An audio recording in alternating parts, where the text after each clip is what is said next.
welcome to another conversation. Today, we have Livingstone Thompson, who's a specialist in world religion and a theologian with an extensive experience in interculturalism. He brings a wealth of theological knowledge and skill in the interfaith relations and intercultural dialogue. His doctoral study is in the theology of religion pluralism, undertaken at the University of Dublin, Trinity College, was successfully completed in 2003. His research focused on interreligious dialogue between Christianity and Islam. Special emphasis was placed on the works of scholars such as John Hicks, George Leinbach, Gavin da Costa, and the 17th century interculturalist John Cummings. Livingstone was awarded a Master's Philosophy in Ecumenics of School of Ecumenes, Trinity College, Dublin in 2000. His dissertation on Muslim dialogue. He asserted the capacity of Moravian theology as a framework for dialogue with Islam.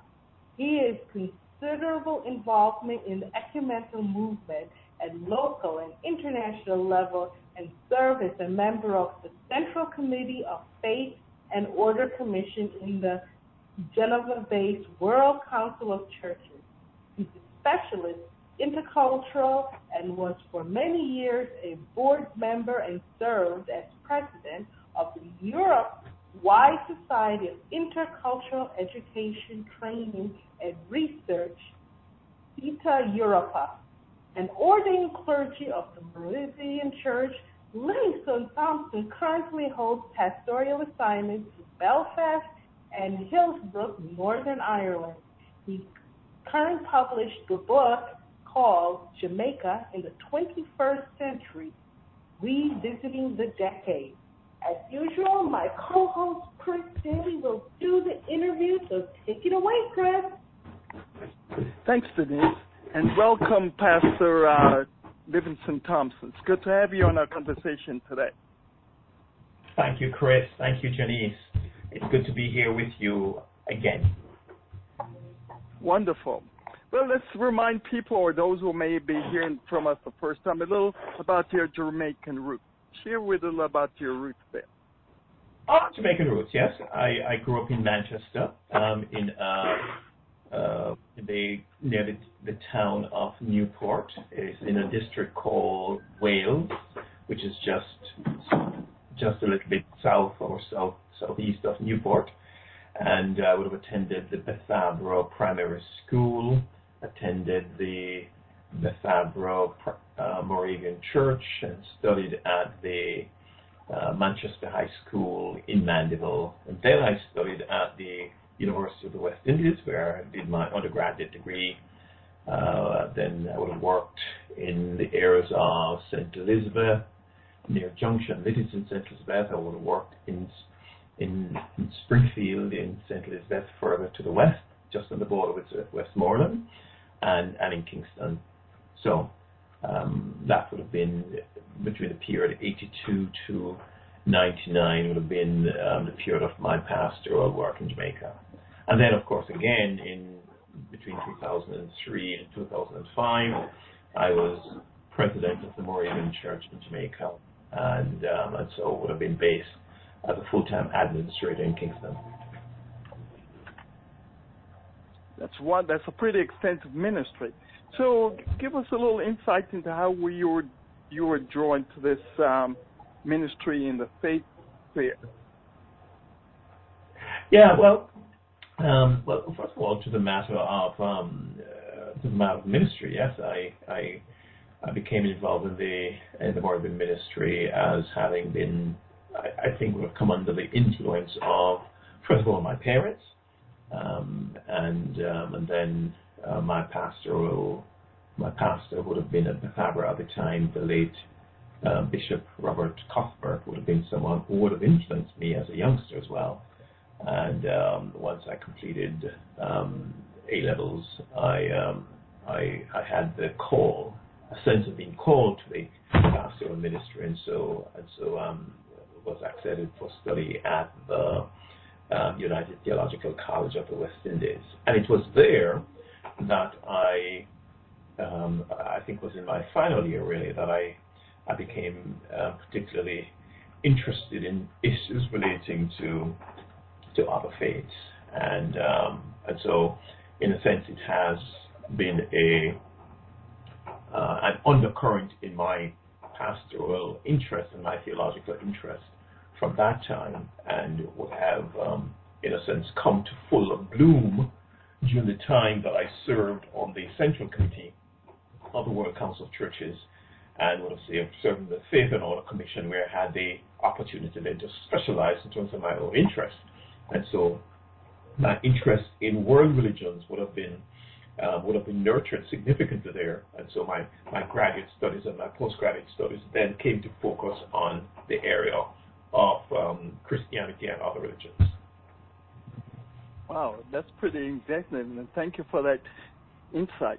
Well, we need folks like you, like we never needed them before, because we see as the world becomes smaller, and throughout history, there's always been a clash of civilization where faith practices or different faith practices actually dominated history. Given your study, what are some of the key findings that you think we should be considering to defang religious conflict? Yeah, religious conflict. Maybe it's a little overrated in some sense, in the sense that a lot of the conflicts that we have internationally, that at the bottom, really, it's not so much about religion and religious affirmation, that it has to do with other issues of power. But let me stay with the issue of religious conflict first of all.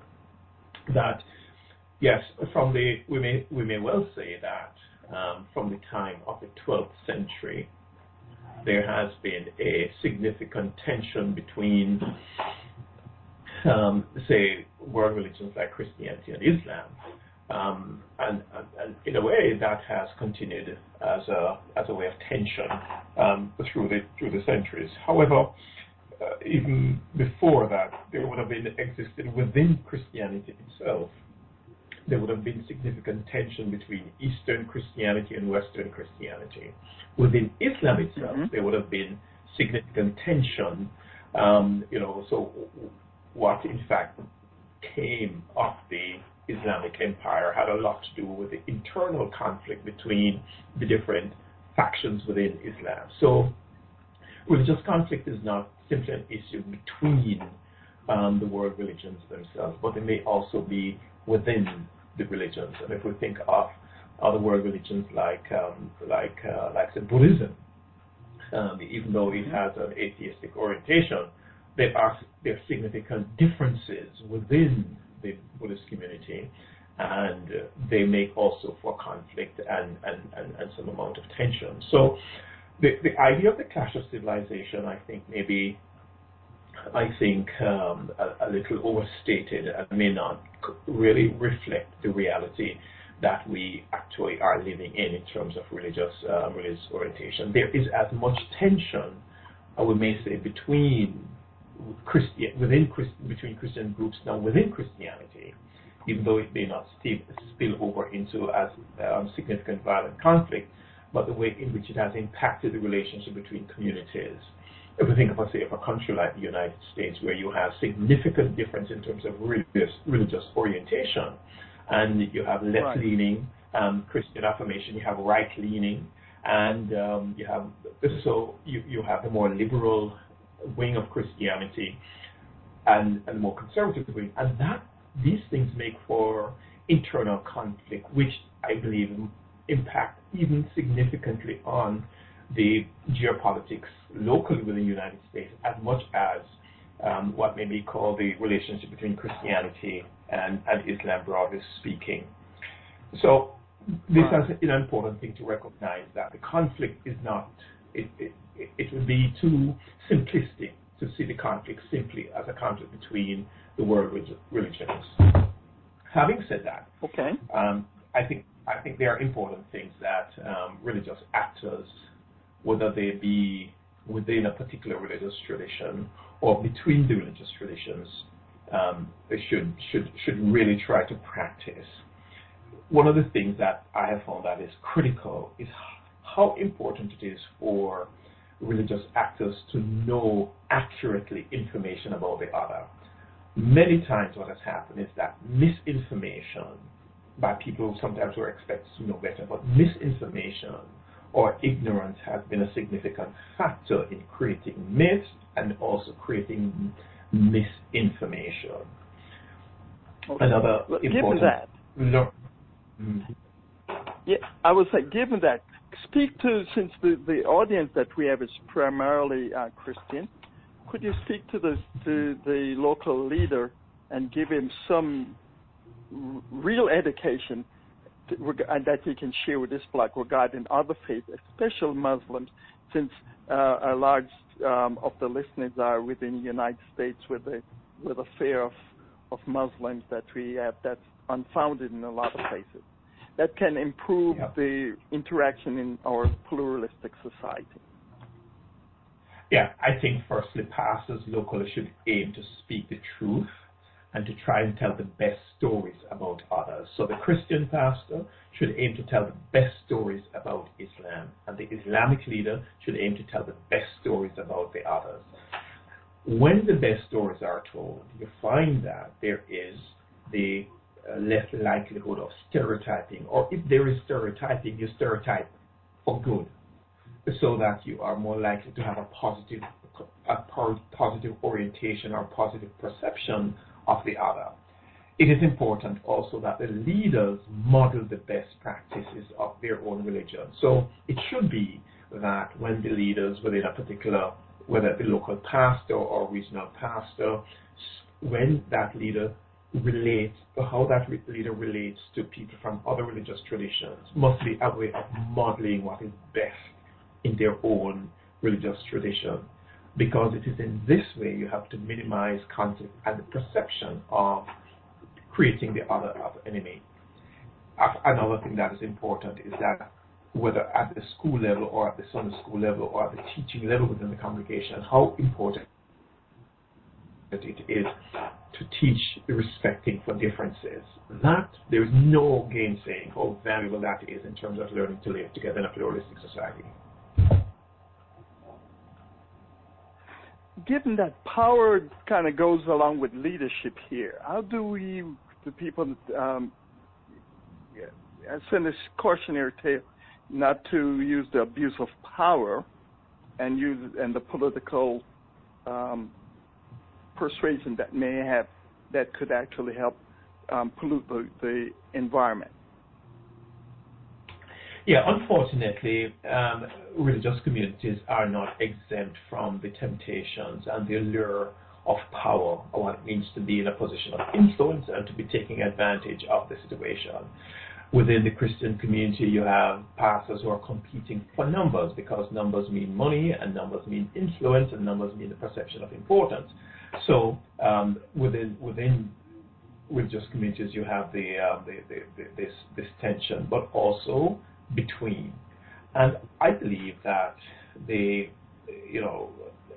creating an atmosphere of equality and an atmosphere of justice, which is part of what the religious traditions affirm, it just has to be that religious communities are challenged on the issues of equality and fairness. So whether it is when you talk about white community versus black community, how important it is for the churches working in these kinds of divide to focus on the issue of justice and fairness and love for the other. Creating the sense of enemy in relation to the other, it does not help. We've seen the disaster that's just created. So where power is being misused or abused, it is because there is inequality. And the role of the leader or the pastoral leader within that context is to focus on what it means for a society to be equal and people to have equal access to opportunities. Let's spend some minutes. That's really insightful. Thank you. Let's spend some time just zeroing on Jamaica in itself and your perspective of what the practice of faith looks like given what we just talked about? How does the dynamic of faith plays out in Jamaica from these perspectives? Yeah, Jamaica is a very plural society, religiously speaking. It is significantly influenced by the historic Protestant tradition, but also much more significantly in recent times by what may be called the broad spread of the Pentecostal traditions. Now, there are certain, in fact, you may say that much of Jamaican religious life now is under the charm of the Pentecostal revolution, and so there is significant role that they play in impacting the way church life is organized and being run, but also in terms of what worship life looks like. So even in some of the historic churches, we see orientation moving towards a much more emotionally expressive form of worship that would be akin to the Pentecostal tradition. So I say that the whole island is under the charm, so to speak, of the Pentecostal revolution. Well, one of the things that happens as a consequence of this is that the Pentecostal revolution, the Pentecostal movement has had the challenge not to create such a dichotomy between faith and action. Some of the things that historic churches and the historic Protestant churches, whether they be the Methodists, the Baptists, and the Moravians, would have been, or the Catholic would have been accustomed to, is to have a much closer alignment between faith and action. So they would be concerned about issues relating to the structures of society. There's an issue related to how society is being organized. And there's an attempt in the ecumenical movement sometimes to say, we cannot just simply be praying for peace. We have to also work and do the things that make for peace. So Jamaican religious life has had this, if you like, dichotomy between faith and action, and it's a challenge in modern times to be able to breach that divide between what the faith says and what the action in community and society has to do with. Right. One of the metrics that I look at is Jamaica is considered as the church per capita is probably the greatest in the world, but at the same time, the increased violence betrays that type of influence. What would you say? How we close that gap between faith and action? Yeah, it is a challenge because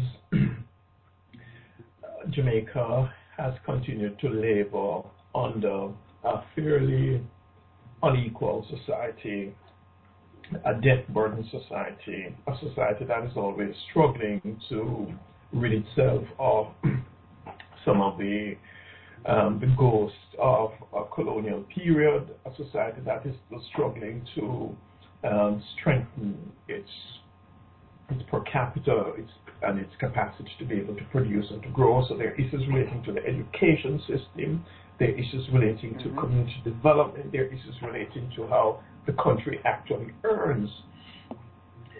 That is a broader context that has to be addressed, and the church alone cannot address that issue. It has to be, it's a broad movement where civil society, the political community, the religious community have to recognize that creating a framework for equality, for increasing the well-being of people is something that has to be done. And that is the context within which the churches are operating. It's a context of inequality. It's a context of weak infrastructure. It's a context where there's a challenge to improve the education system and the access to health care and so on. Providing those things are continually present, the ministry and the work of the churches is going to struggle to be able to be effective in terms of the well-being of the community. Okay. There's another factor that I'm not sure I can put my hand on. When we look at other, even poorer countries than Jamaica, say, for instance, our neighbor Haiti, who per capita is less than Jamaica, but we do not see the same level of violence. What would explain that difference? Well, there are two things may account for that. Because of Jamaica's own, Jamaica has a certain profile internationally. The reportage of violence in Jamaica will be much more significant than, say, the reporting of violence in Haiti. But having said that, one cannot gainsay the fact that violence in Jamaica is a significant thing. In fact, the violence in Jamaica has become a kind of an industry. It is chronic, and it is part and parcel of a kind of a unfortunate and false economy. There are people who are earning their living from violence, and it is this connection between violence and earning, which in a sense for me is a big challenge that we have in Jamaica. And until that cordial knot between violence as a living, until that is broken, in a sense we have this challenge thing. So we have to see the fact that it is like an economy. It's an underbelly of the economy, and unless there are alternative economic opportunities, violence will remain a significant contributor to the economy, or people will see violence as a way in which they can create living for themselves in an economy. Well, one of the alternatives that the government has been promoting is also considered a vice by the church, that being gambling. What would you insight and given you being a minister of faith and understand some of the dynamics, what say you regarding the use of that as a tool of alleviating poverty? Well, I think the government is aware of the fact that gambling will not alleviate poverty. It will be treated as a sport, and it will be a way in which money will be transferred from one group of people to another group of people in the hope of winning. So I don't think there's anybody imagining that gambling is going to have some kind of a significant impact positively on the economy. Nowhere where there is gambling, whether in a first world country, whether it is Canada or the United States or England or Ireland, where gambling is seen as a device to increase the economy. It does not improve the economy. It simply transfers or housed, or if you like, collects money from one group, from people in one section of the society, and moves it to another section of the society. So that is simply what's going to happen with the matter of gambling. And it is a temptation, I believe, and it's been an older temptation. I do not believe that we're going to be able to rid ourselves of the lure of gambling. I have given up thinking that there's going to be any minimizing of interest in gambling, because it is seen as a way in which, as part of the capitalist economy, that wealth is moved from one section to the another. But it has nothing to do with growth. Okay. So another key part of the economic wealth of the country, or sustenance of the country, is the diaspora sending monies back home. There are other things that the diaspora could be doing to influence the home situation. What's your perspective of what we should be considering from a diaspora perspective? Yes, I think the sending of the remittance issue is important, and we're all part of supporting our families and others locally. I think also, in addition to and apart from sending money to support our family, there are different causes and that we can support as people in the diaspora, whether it has to do with causes relating to health, or causes relating to education, or causes relating to the supporting of projects in communities, linking with organizations that are credible in terms of their delivery of services for community restoration. I think these are ways in which the support can be given. And I would say making it upon a duty to keep contact and to be, and as much as we can afford, to visit as often as possible, so that we keep up to date with the latest that is happening. happily the modern communication means. So it's pretty comprehensive. Yeah. How would people get a copy of this fine work? Well, there are 3 places that it can be accessed. People may get it from via my website, culturalsolutions.ie. That's culturalsolutions.ie, culturalsolutions.ie, and you just go to the page that deals with resources. Be able to get a copy of it. Or there's a copy that on the solutions there's a products section. So that's one place. The other place is that you can get it from the publisher. The publisher is University Press of America. You may also get it from that, and of course it is available by some of the other online trading like Amazon and so on. But I would recommend you go for the first 2. Amazon, of course, is available as an alternative. Great. Well, it's been a delightful conversation we've had, Pastor. Do you have any final wisdom for us as we close? Well, first of all, to wish you and the Diaspora Radio all the best in terms of the work you're doing in connecting the diaspora and reflecting the developments that are happening there. And just so people might know, and they might pass the word on, that we're going to be having the launch of Jamaica in the 21st century. The Jamaica launch is going to be taking place on July 31st. We anticipate just before the independence. It's going to be launched in Kingston, and on Facebook and on the website and in the media there will be further information about the location and the time. That's wonderful. And thank you so much. To learn more about Jamaican Diaspora, visit JamaicanDiaspora.com. To learn more about Chris Daly, visit digitaltogrowmedia.com. And of course, to learn more about Livingstone Thompson, visit culturalsolutions.ie.